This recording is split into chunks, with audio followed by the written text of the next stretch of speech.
Quand ils m'ont briefé sur la mission, j'ai d'abord cru qu'ils avaient tous perdu la tête. Les histoires de voyage dans le temps, pour moi, c'était du domaine de la littérature. Alors quand toutes ces huiles de salon et ces premiers de la classe à lunettes m'ont affirmé sans sourciller que ça marchait pour de vrai, c'est vrai que j'ai eu un doute. Mais ils plaisantaient pas, ces gars-là. Ils avaient vu Léonis. Léonis avait été découvert ici, au cœur des déserts de Sibérie, pendant la Première Guerre mondiale. Et fort heureusement, par un des nôtres, un colonel de l'armée américaine nommé Emerson. On l'avait embarqué pour la mère patrie, et toute l'opération de transfert et l'existence même de Léonis étaient restées classées top secret. Il avait été conservé dans la zone 51. Les scientifiques de l'époque avaient réussi à le faire fonctionner, s'apercevant rapidement que les objets placés à l'intérieur disparaissaient purement et simplement. Après des expériences menées à l'aide d'isotopes radioactifs, les savants avaient finalement découvert à quoi servait Léonis. C'était une machine à remonter le temps. Les implications étaient sans fin.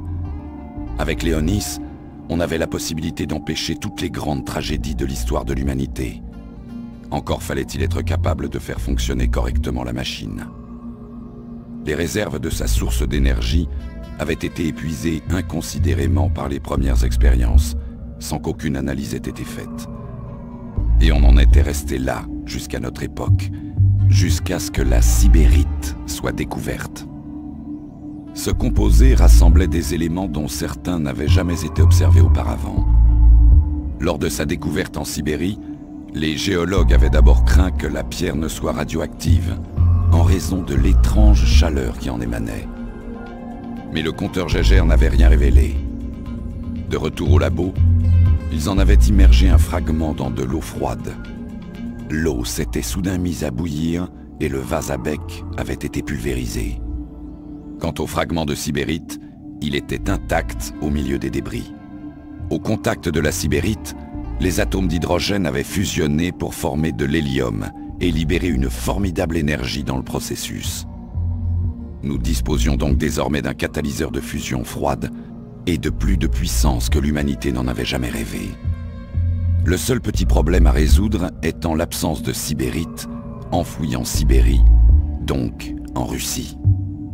C'est alors que j'avais été affecté à la mission Globemine. Notre premier objectif consistait à extraire suffisamment de sibérite pour pouvoir activer Léonis pour plusieurs voyages. Le second objectif était un peu plus ardu. Propulsé dans un passé lointain et un monde différent, le voyage par voie de terre de Sibérie en Alaska devenait possible, et nous avions pour mission d'aller y extraire du sol les extraordinaires réserves de sibérite et de les transporter jusqu'en Alaska. Une mission qui nous occuperait pour le restant de nos jours, mais qui devait permettre à l'Amérique, dans un avenir modifié, de se retrouver en possession du précieux minerai. Le grand départ est imminent. Il y a 20 soldats qui vont traverser avant moi, ce qui ne veut pas dire qu'ils arriveront les premiers. Léonis manque un peu de précision et peut fort bien nous éparpiller sur des kilomètres et séparer nos arrivées respectives de plusieurs années. L'autre inconvénient de cette sacrée machine, c'est qu'elle ne délivre que des allées simples. C'est aussi pour ça qu'ils m'ont choisi. Consciencieux dans le travail et fidèle à la patrie, sans famille et sans amour, désespérément libre. Ici, personne ne se souviendra de moi. Oui, sans amour. Du moins jusqu'à la nuit dernière. Jusqu'à ma rencontre avec le sergent Johan Ferguson. Elle fait partie du peloton de soutien et ne nous accompagne pas. Nous ne nous connaissons que depuis quelques heures, et pourtant c'est comme si nous avions toujours vécu l'un pour l'autre. Quel sentiment étrange. Et quelle triste ironie. Je rencontre la femme de ma vie, mais avec 2 millions d'années d'avance. Il est trop tard désormais, impossible de reculer. Et j'entre dans cette machine diabolique qui va me plonger dans le passé. Ma vie ici s'achève, et une nouvelle commence maintenant, il y a bien longtemps.